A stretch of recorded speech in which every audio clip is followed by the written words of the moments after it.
Russia থেকে ধেয়ে আসা শত শত ড্রোন যখন প্রতি রাতে ইউক্রেনের আকাশ অন্ধকার করে ফেলছে, তখন দেশটির ব্যবসা প্রতিষ্ঠান ও গুরুত্বপূর্ণ অবকাঠামো রক্ষায় এলো নতুন প্রতিরক্ষা ব্যবস্থা, বেসরকারি আকাশ প্রতিরক্ষা কোম্পানি। গত বছর ইউক্রেন একটি পরীক্ষামূলক কর্মসূচি শুরু করে, যার আওতায় শিল্প প্রতিষ্ঠানগুলো তাদের নিজস্ব স্থাপনা পাহারায় আলাদা আকাশ প্রতিরক্ষা দল তৈরি করার অনুমতি পায়। এখনো পর্যন্ত 20টি কোম্পানি এই কর্মসূচিতে নাম লিখিয়েছে। 2টি কোম্পানি এর মধ্যেই তাদের কার্যক্রম চালাচ্ছে। এই কোম্পানিগুলোর মধ্যে অন্যতম কারমাইন স্কাই। প্রতিষ্ঠানটি জানায় তারা গ্রাহকের প্রয়োজন অনুযায়ী পেঁয়াজের খোসার মতো স্তরে স্তরে সুরক্ষার ব্যবস্থা করে। তাদের কাছে ইন্টারসেপ্টর ড্রোন থেকে শুরু করে ভারী মেশিন গানে সজ্জিত স্বয়ংক্রিয় টার্রেটও রয়েছে।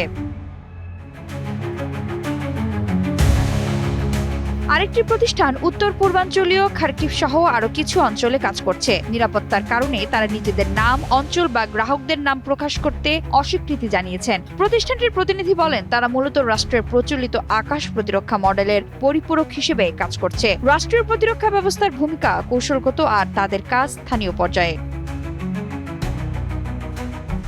এই কোম্পানিগুলোকে কার্যক্রম শুরু করার আগে অবশ্যই প্রতিরক্ষা মন্ত্রণালয়ের অনুমতি নিতে হয়। তারা ইউক্রেনীয় বিমান বাহিনীর কমান্ড অ্যান্ড কন্ট্রোল সিস্টেমের অধীনে অন্তর্ভুক্ত থাকে।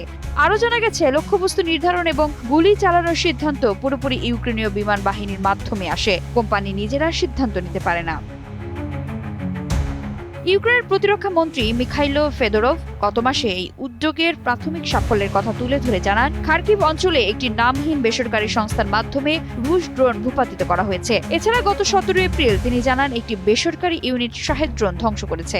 নাম গোপন রাখা প্রতিষ্ঠানটির প্রতিনিধি জানিয়েছেন, নিয়োগের ক্ষেত্রে বেসামরিক প্রার্থীদের একটি কঠোর যাচাই বাছাই প্রক্রিয়ার মধ্য দিয়ে যেতে হয়। সেসবের মধ্যে মিথ্যা শনাক্তকরণ পরীক্ষাও আছে। প্রতি 3 মাস পর পর এই পরীক্ষা নেওয়া হয়।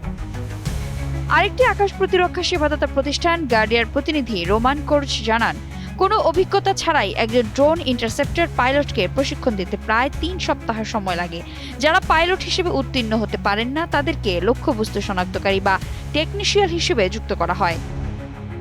গার্ডিয়ার নিয়োগের প্রধান উৎস হল বিদ্যমান স্বেচ্ছাসেবক আকাশ প্রতিরক্ষা দলগুলো, যাদের ইতিমধ্যেই যুদ্ধের অভিজ্ঞতা রয়েছে। প্রশিক্ষণের দায়িত্বে থাকা কোর্চ বলেন, এই স্বেচ্ছাসেবক ইউনিটগুলোই আমাদের মেরুদণ্ড। কাজের সময়সূচি বেশ নমনীয় রাখা হয়েছে, যাতে নিয়োগপ্রাপ্তরা চাইলে তাদের সাধারণ বেসামরিক চাকরির পাশাপাশি এই দায়িত্ব পালন করতে পারেন।